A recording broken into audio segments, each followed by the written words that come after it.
થયેલા ભારે વરસાદ બાદ બેસ્તા નજીક આવેલા નવીન ફ્લોરિંગ રોડ પર વરસાદી પાણી ભરાઈ જતા સ્થાનિકો અને વાહન ચાલકોને ભારે હાલાકીનો સામનો કરવો પડી રહ્યો છે.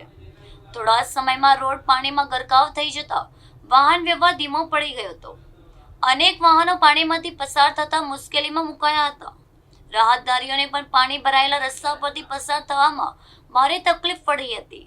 સ્થાનિકોના જણાવ્યા મુજબ આ વિસ્તારમાં દર વર્ષે વરસાદ દરમિયાન આવી સ્થિતિ સર્જાય છે.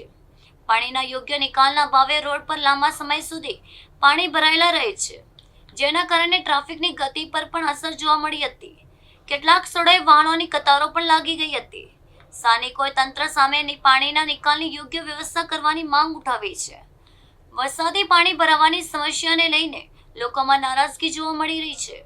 વાહન ચાલકોને સાવચેતી રાખીને વાહન ચલાવવા અને શક્ય હોય તો વૈકલ્પિક માર્ગનો ઉપયોગ ન કરવાની અપીલ કરવામાં આવી છે.